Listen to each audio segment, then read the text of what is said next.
As the building slowly collapsed, a cloud of dust surrounded Alex. He felt Bella's warmth in his arms and made one last effort to get away from the rubble. At that moment, there was a terrible noise and everything went dark. The sky was covered with gray clouds, and the air felt heavy and gloomy. After the last earthquake, the city's outline had changed beyond recognition, and streets once full of life had turned into piles of concrete. Alex Reeves walked to the rescue team's center point with his dust-covered face, his Labrador dog Bella alert and ready for duty at every step. Alex's eyes were red from exhaustion, his hands covered with small scratches, but the determination in his eyes never faded. Alex hadn't always been a search and rescue specialist. 5 years ago, he'd been an architect, designing the very buildings that now lay in ruins. The irony wasn't lost on him as he navigated through what used to be the city's financial district. He recognized fragments of his own designs among the debris: the curved steel beam from the Davidson building, the distinctive blue-tinted glass from Harrow Tower. His knowledge of structural engineering had proven invaluable in predicting which buildings might still contain survivors and which were too dangerous to approach.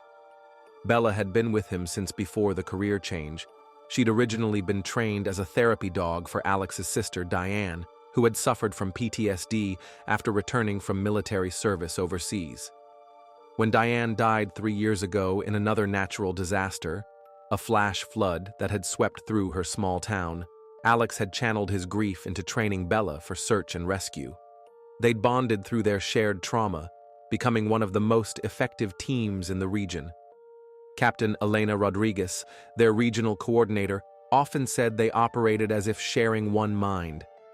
Now, walking through the ruins of what had been his city, Alex felt a weight beyond mere physical exhaustion. Each collapsed building represented not just potential victims, but a piece of his past life, his former identity. Bella seemed to sense his mood, pressing closer to his leg than usual, occasionally looking up with those soulful brown eyes that somehow contained both sympathy and determination. They would find survivors today. They had to. "It's been 48 hours, he murmured to the team leader waiting in the aid tent. "We found the last person showing signs of life 12 hours ago. Bella's energy is dropping, but she can still keep going." Team leader Mark nodded with concern, deep worry lines on his face. "We haven't fully searched Area B in the city center yet. The statistics are working against us, Alex. The chance of survival decreases with each passing hour." Alex took a deep breath, stroking Bella's head while the dog stared at him, impatiently waiting for the mission to begin. "Statistics are just numbers. Bella and I can feel there's still someone out there. Give us one more chance." Mark Wilson hadn't always been so cautious. In his younger days as a firefighter in Chicago, he'd been known as Mad Mark for his willingness to rush into situations others deemed too dangerous. That changed after the Harrison Street fire of 2018, when 2 of his teammates died following his lead into a structurally compromised apartment building. He'd carried that guilt with him when he transferred to disaster response work, becoming almost obsessively protective of the teams under his command. Alex knew this history, which made their current disagreement all the more frustrating. He'd seen the same haunted look in Mark's eyes that he sometimes caught in his own reflection, the look of someone who had failed to save someone they should have. It created an emotional tug-of-war between them, Mark's need to protect his team versus Alex's desperate determination to find every last survivor. The tent around them buzzed with activity as medical personnel tended to both victims and exhausted rescue workers. Dr. Sarah Chen was checking Bella's paws for cuts while monitoring Alex's conversation with Mark. She and Alex had been dating before the earthquake, their relationship still new and fragile when disaster struck. She'd been working 36-hour shifts at the field hospital, crossing paths with Alex only briefly as he brought in survivors. Their shared commitment to saving lives had brought them closer, even as circumstances kept them physically apart. You know the research on earthquake survival rates, Mark said, softer now. After 72 hours, the chances drop below 5%. I know someone who survived for 8 days in Haiti, Alex countered, and Bella hasn't been wrong yet. Mark hesitated, then opened the map and pointed to Area B. Okay, but don't put yourselves in danger. The buildings in that area are very unstable. They could collapse with the slightest tremor. Alex nodded, and Bella wagged her tail excitedly. As the pair moved through narrow passages between collapsed buildings, they were surrounded by echoes of a crumbling civilization. Bella occasionally stopped, sniffed the air, then continued on. But this time was different. Bella suddenly stopped, her ears perked up, and she began barking sharply. "What is it, girl?" asked Alex, recognizing this behavior well. Bella only reacted this way when she detected a living person. Area B had once been the cultural heart of the city, a district of art galleries, independent bookstores, and the renovated Criterion Theater, where Alex had proposed to his ex-wife Jennifer 4 years ago. Their marriage had lasted barely 18 months, crumbling under the weight of his growing obsession with disaster preparedness following his sister's death. Jennifer couldn't understand why he'd abandoned a successful architecture career for the dangerous, erratic life of emergency response. "You can't save everyone, Alex," she'd said during their last argument. Those words haunted him still as he picked his way through the debris. Nearby, a separate rescue team led by former Marine Carlos Vasquez was working methodically through what remained of the public library. Carlos and Alex had trained together and maintained a friendly rivalry about whose team found the most survivors. Carlos glanced up at the sound of Bella's bark, nodding respectfully to Alex before returning to his work. His own team's search dog, a German shepherd named Rex, was currently sidelined with an injured paw, a fact that had been eating at Carlos, who believed in leaving no man behind, human or canine. The earthquake had struck at 2:17 p.m. on a Tuesday, when the galleries and cafes would have been busy with tourists and locals. Alex had been giving a guest lecture at the university across town when the first tremors hit. A twist of fate that had saved his life but left him with crushing guilt. He should have been here, in the heart of it, where he might have helped more people evacuate.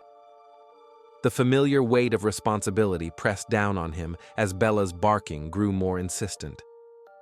"Show me," he whispered to his partner, trusting her instincts more than any human assessment. Bella darted forward, navigating the treacherous terrain with surprising agility despite her fatigue. Bella ran toward the rubble ahead, digging at concrete pieces with her paws while her barking grew more intense. Alex reached for his radio, his voice trembling. "Base, this is Alex. Bella found something. Area B, near 7th Street, remains of an apartment building. I need backup team and equipment." Mark's worried voice came through the static on the radio. "Alex, that area is very dangerous. The structure could collapse at any moment. We should focus on safer areas." Alex's jaw tightened as he looked at Bella's persistent barking. "Bella is never wrong, Mark. Someone is here and needs help." The radio went silent for a moment. "Okay, I'm sending a team, but don't take any risks. If the structure looks dangerous, pull back." The building Bella had identified was the Westfield Apartments, a converted industrial space that had housed many of the district's artists and musicians. Alex recognized it from architectural tours he'd led in his previous life.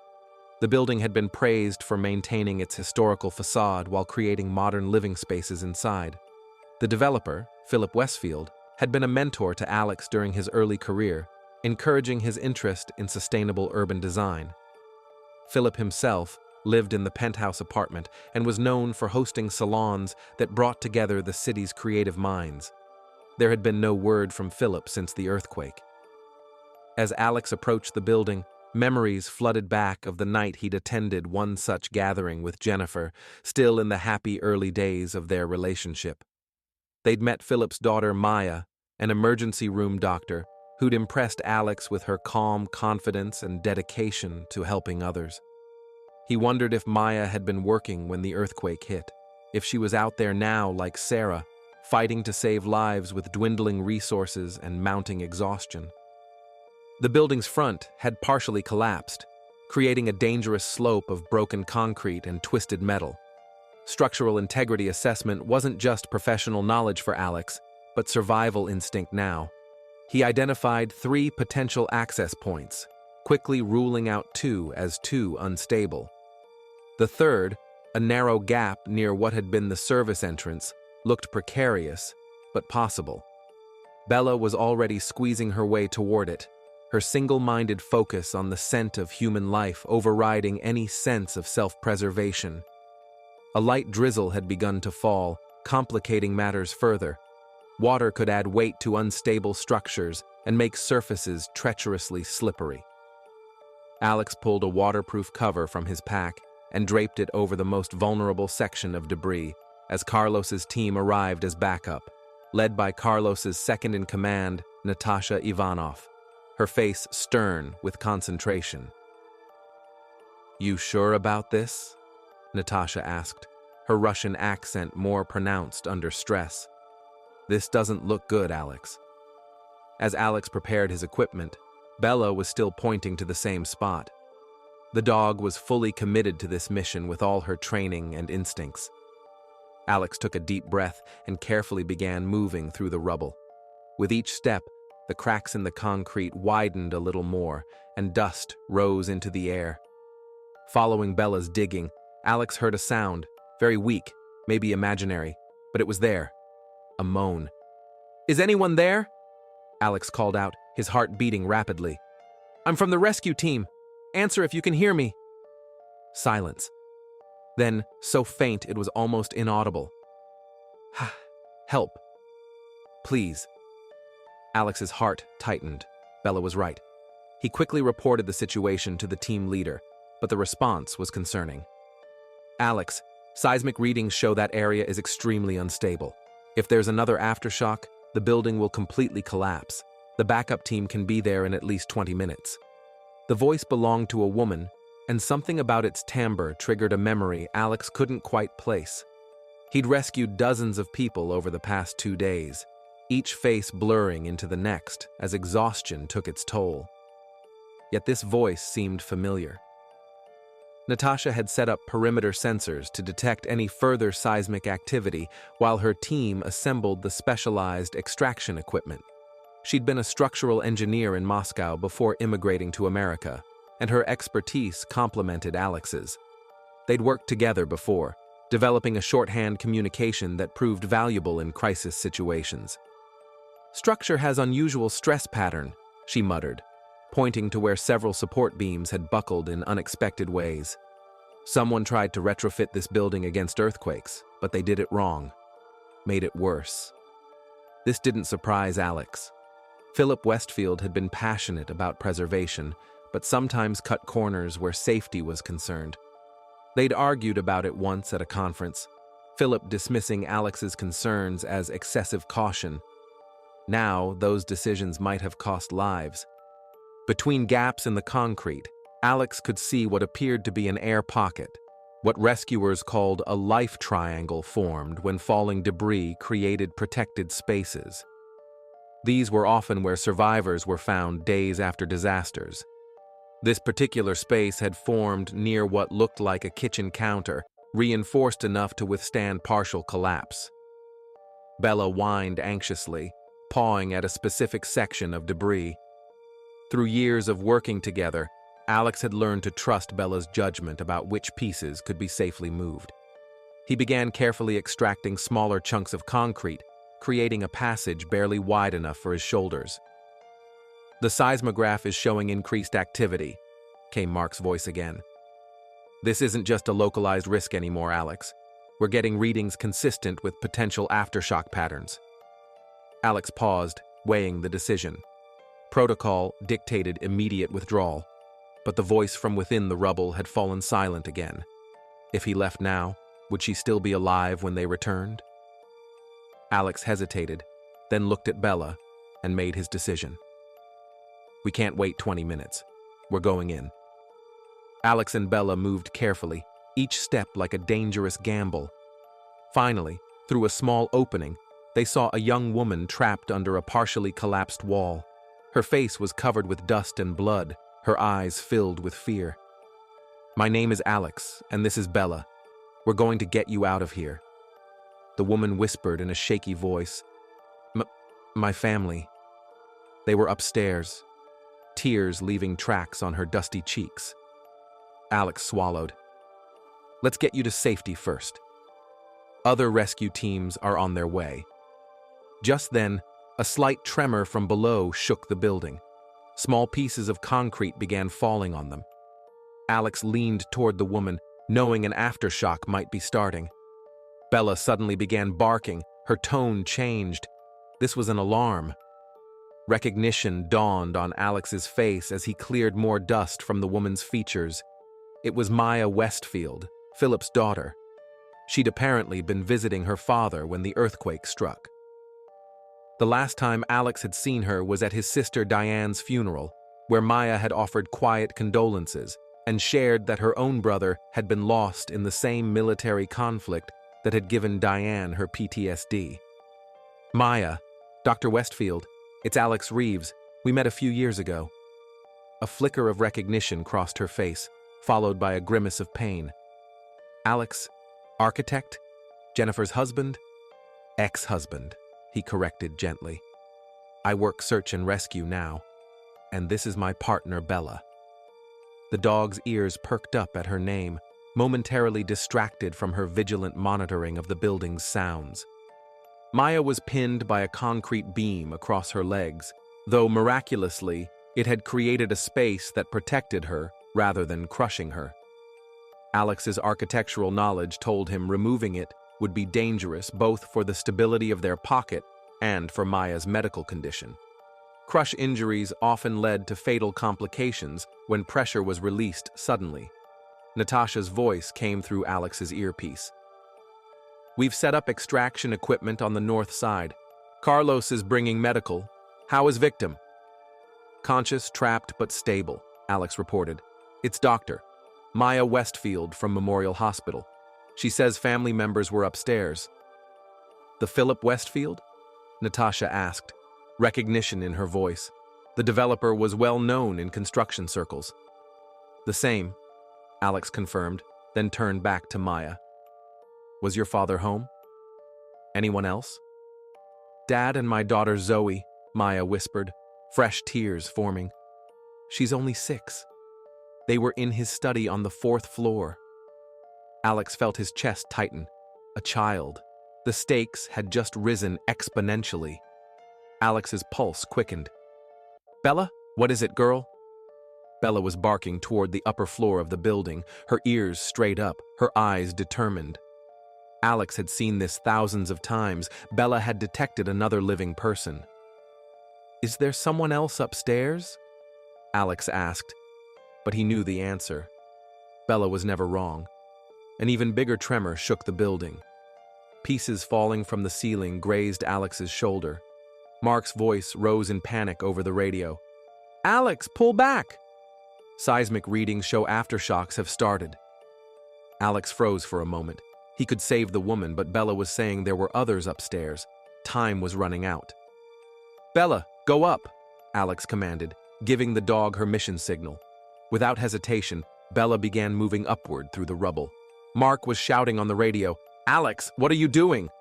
"The building is about to collapse." "Bella found someone else, Mark. We can't leave anyone behind." The building had been Philip Westfield's pride and joy, a showcase of adaptive reuse architecture.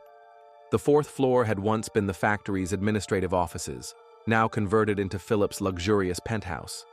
Alex had toured it during construction, admiring the original exposed brick walls and massive windows that offered panoramic views of the city skyline. Now, those same features made it particularly vulnerable to collapse. Carlos appeared at the narrow entrance, medical kit in hand. His dark eyes took in the situation instantly, and he moved with practiced efficiency to Maya's side. "I'm going to stabilize you while we figure out extraction," he explained, his voice calm.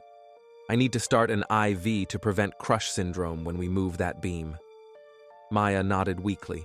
As a doctor, she understood the dangers of her situation. My daughter, she whispered. Please. Carlos met Alex's eyes over Maya's head. A silent communication passed between them, the kind only possible between people who had faced death together before. Carlos would stay with Maya. Alex would follow Bella. Your dog is incredible, Carlos said. If anyone can find her daughter, Bella can. Natasha's voice crackled over the radio. Alex, the building's shifting. The southwest corner is starting to sink. Whatever you're doing, do it fast. Through gaps in the collapsed ceilings, Alex could see what had once been the building's central stairwell. It was now a precarious tangle of twisted metal and broken concrete, but it offered a path upward. Bella had already found her way through, her occasional barks guiding Alex. The higher he climbed, the more unstable everything felt. The building swayed subtly with each movement, like a living thing taking labored breaths. Alex forced himself to focus on Bella's sounds rather than the groaning of overstressed metal and concrete around him. He thought of his sister Diane, who had always accused him of having a hero complex. You can't save everyone, she'd said, echoing Jennifer's later words. Sometimes you have to accept that loss is part of life. It was ironic that her death had been what pushed him fully into rescue work, as if proving her wrong could somehow bring her back. Alex quickly moved the woman to a safe position while trying to widen the gap in the rubble. Every second was critical. The building could completely collapse at any moment. Bella returned from above with a sharp bark, this time with a small piece of cloth in her mouth, a child's blanket. Alex's heart nearly stopped. There was a child upstairs. Another tremor shook the building, stronger this time. The walls groaned, and concrete pieces began to fall. The voice rising from the radio was now pure panic. Alex, get out of there now! But for Alex and Bella, there was no turning back. The pair looked at each other, their bond stronger than words. They made the same decision at the same time. They needed to find that child. Alex turned to the woman. Can you make it? The emergency exit is this way. Rescue teams will meet you. The woman placed her trembling hand on Alex's arm. My daughter. Please find my daughter. The blanket in Bella's mouth was pink with unicorn patterns, worn from years of love. Attached to one corner was a small tag with Zoe embroidered in purple thread. Such a small, personal detail made the search suddenly more urgent, more real. This wasn't just any child, but a specific little girl with specific loves and fears waiting in the dark. Carlos had stabilized Maya and was coordinating with Natasha's team to create a safe extraction path. I've got her, he assured Alex. You find the girl. Outside, the situation was deteriorating rapidly. Emergency Coordinator Elena Rodriguez had declared a Level 2 evacuation, pulling back all but the most essential rescue personnel from the area. The aftershocks were growing stronger, and 3 buildings in adjacent blocks had already suffered secondary collapses. Dr. Sarah Chen had arrived with the medical evacuation team, her face tight with worry when she learned Alex was still inside. Their relationship was still new enough that professional boundaries remained somewhat intact, but old enough that her heart clenched with fear for him. She busied herself preparing for possible pediatric trauma, laying out smaller-sized equipment, while keeping one ear tuned to the radio communications. Inside, Alex followed Bella through an increasingly treacherous landscape of bent steel and pulverized concrete.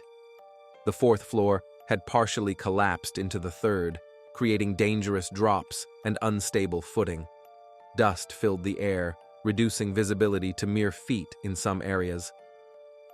Alex relied on Bella's superior senses to navigate, trusting her to find paths his human perception might miss. They passed what had been Philip Westfield's home office, now unrecognizable except for fragments of expensive furniture and art. There was no sign of Philip himself, and Alex couldn't spare time to search. Every instinct told him to focus on finding the child while there was still time. Memories of his architecture days surfaced unexpectedly. He had once argued with Philip about including a safe room in the penthouse design, a reinforced space that could withstand structural failure. Philip had dismissed it as paranoid and unnecessary. Had he lived to regret that decision? The building shuddered again, more violently this time.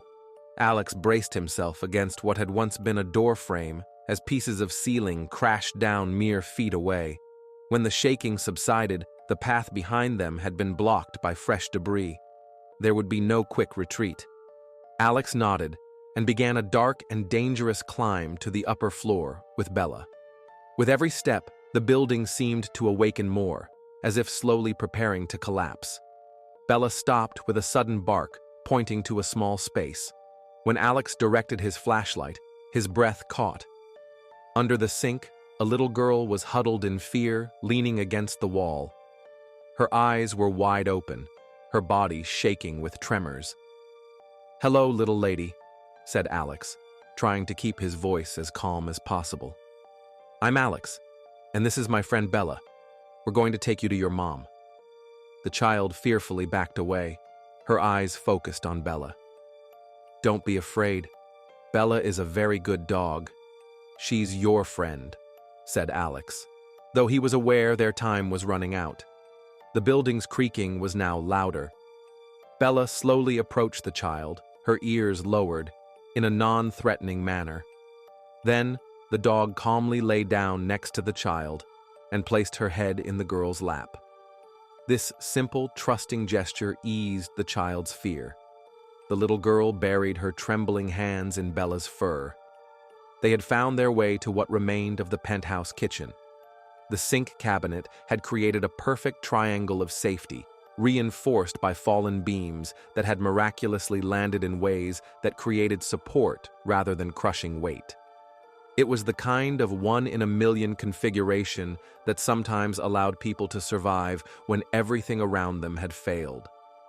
Zoe Westfield clutched a small plush dragon to her chest, its fabric matted with dust, but clearly well-loved. Alex recognized the toy. His sister Diane had had an identical one as a child, a detail that made his throat tighten unexpectedly. "That's a nice dragon," he said gently, staying low to appear less threatening. "Does he have a name?" Zoe regarded him silently for a long moment before whispering, "Sparky.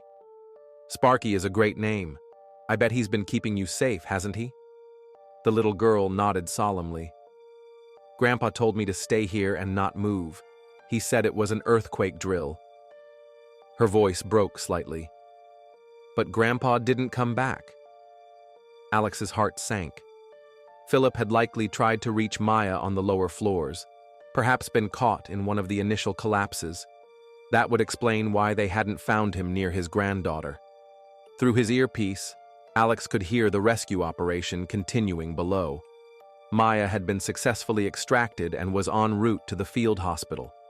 Mark was demanding status updates with increasing urgency, the seismic warnings growing more dire by the minute. "My mom is a doctor," Zoe said suddenly, as if reading his thoughts. "She fixes people who get hurt." "I know," Alex replied, edging closer.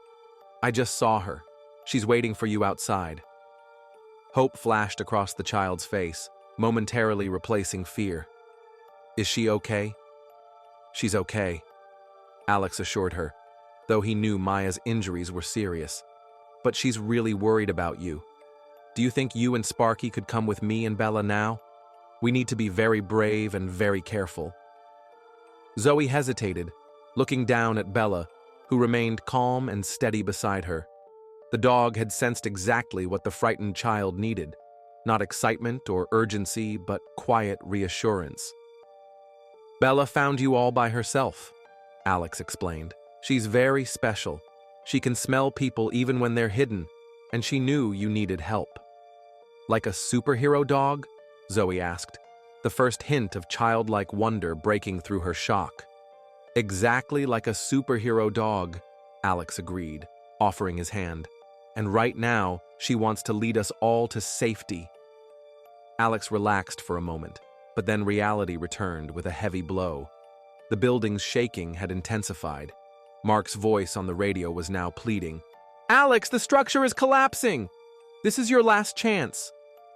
Alex quickly reached for the child. "Can you climb?" "Bella and I will help you."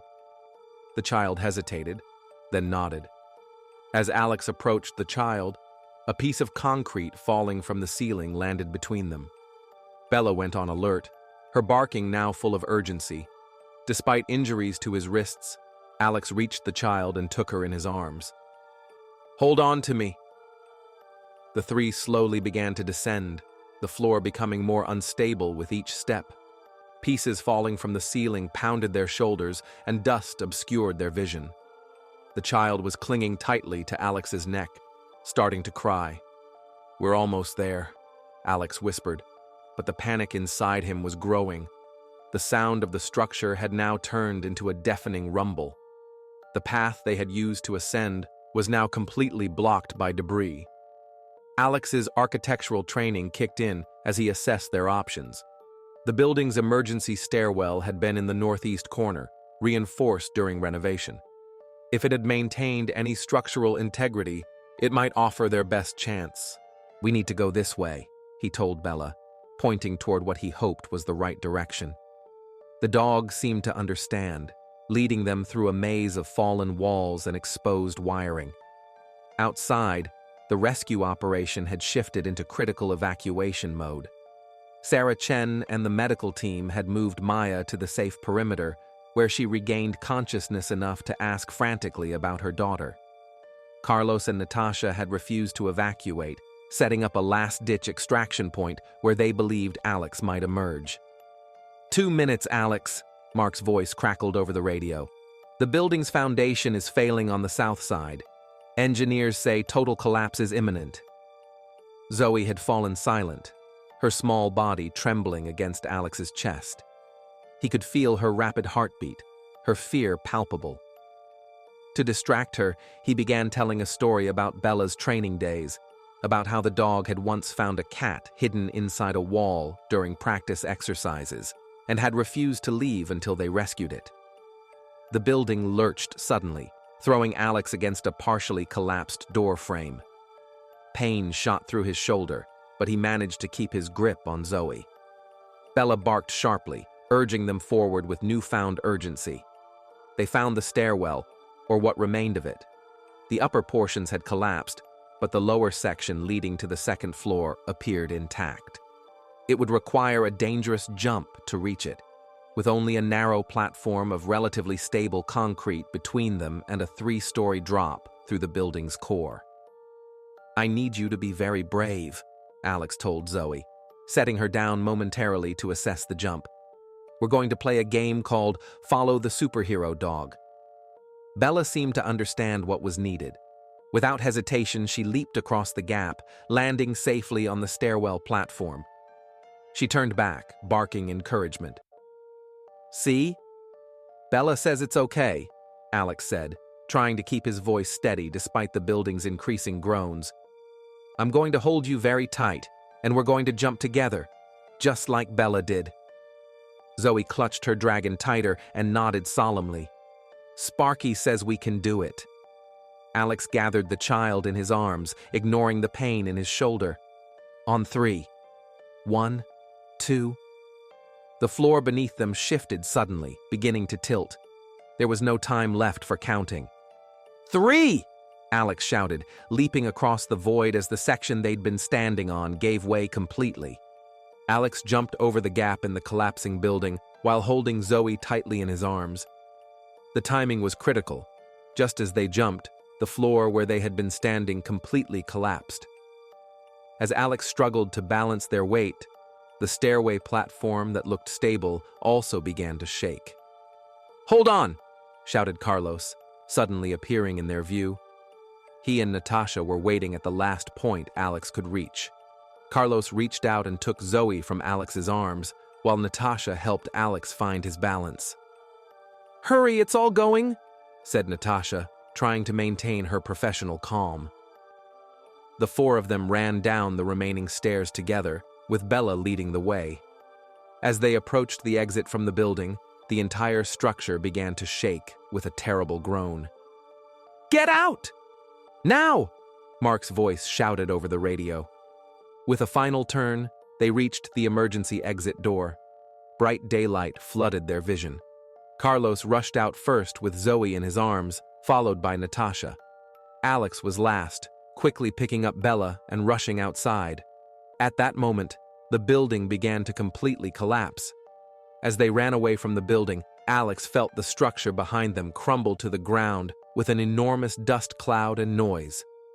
"Did you bring Bella?" whispered Zoe, her face buried in Carlos's shoulder. "Yes," said Alex, coughing. "Superhero dogs always make it out." When they reached the safe zone, Maya immediately greeted them, trying to sit up from her stretcher to see her daughter.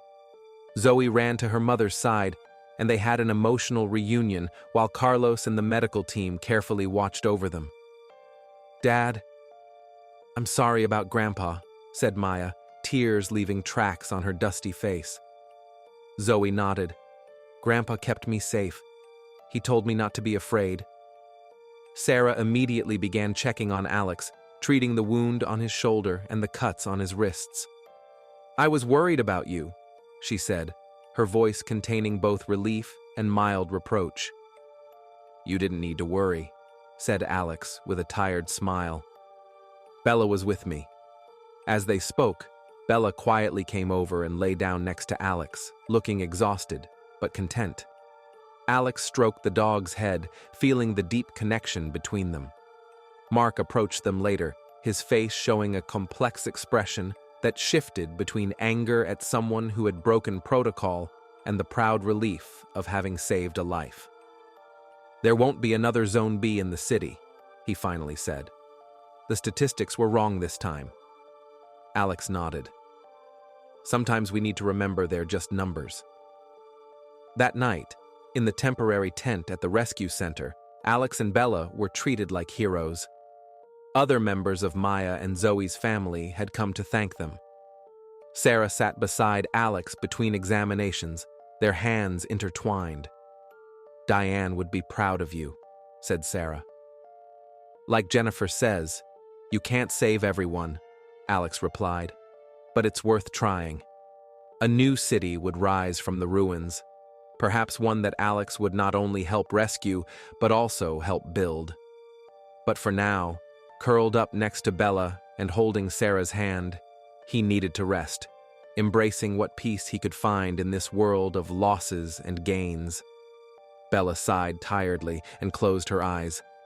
A new day, new challenges, and new lives to save would come soon, and they would be ready.